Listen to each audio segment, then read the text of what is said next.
Shalom jemaat yang terkasih, kembali lagi dalam renungan tekad temukan kebenaran Allah yang dahsyat. Mari kita berdoa. Setiap kali kami datang ke hadapan hadirat-Mu Tuhan, kami tahu ada damai sejahtera, ada sukacita yang kami rasakan di dalam hati kami Tuhan. Dan saat ini Engkau kembali mengundang kami, itu adalah sukacita yang paling terbesar dalam hidup kami. Bahkan di dalam kelemahan kami, dalam keberdosaan kami Tuhan, Engkau masih setia. Engkau masih Allah yang sama yang menerima kami, manusia yang berdosa, yang mau bertobat dan mau memberikan seluruh hidup kami kepadamu. Saat ini kami mendengarkan firman-Mu, mendengar suara-Mu. Buka hati kami Tuhan untuk fokus pada suara-Mu. Dalam nama Tuhan Yesus kami berdoa. Amin. Bacaan hari ini terambil dari Keluaran 37 ayat yang ke-6. Dibuatnyalah tutup pendamaian dari emas murni, 2,5 hasta panjangnya dan 1,5 hasta lebarnya. Ada pertanyaan yang diam-diam sering menghantui banyak orang beriman. Dengan segala kesalahanku, apakah aku masih bisa mendekat kepada Allah? Pertanyaan itu terasa berat, tetapi jawabannya justru ada di salah satu detail kecil yang sering kita lewati begitu saja di Keluaran 37. Di pasal ini seorang pengrajin bernama Bezalel membuat tutup pendamaian, sebuah lempeng emas murni yang menutup tabut perjanjian. Benda ini bukan sekedar aksesori ibadah. Benda ini memiliki makna yang penting dalam perjalanan iman umat Allah. Tutup pendamaian ini adalah titik temu antara kekudusan Allah dan kenajisan manusia.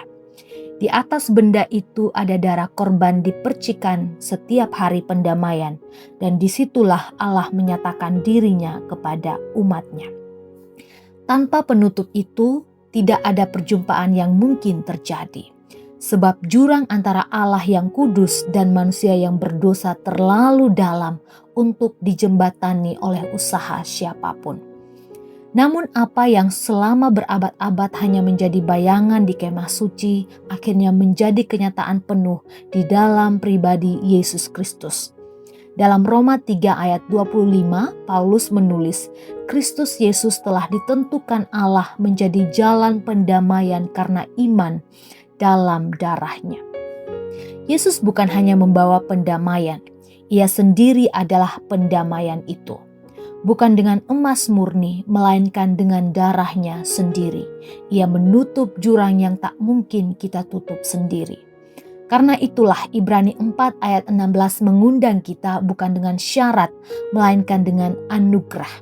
Marilah kita menghampiri tahta kasih karunia dengan penuh keberanian, bukan karena kita layak, tetapi karena Kristus telah membuka jalan itu bagi kita sekali untuk selamanya.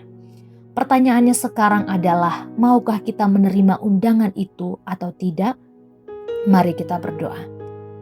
Terima kasih banyak Bapa di surga, karena kasih-Mu Engkau memberikan Yesus Kristus sebagai satu-satunya pendamaian yang dapat mendamaikan kami dengan Engkau. Kami bersyukur untuk darah yang mahal itu, yang telah membawa kami kembali dekat di hadirat-Mu.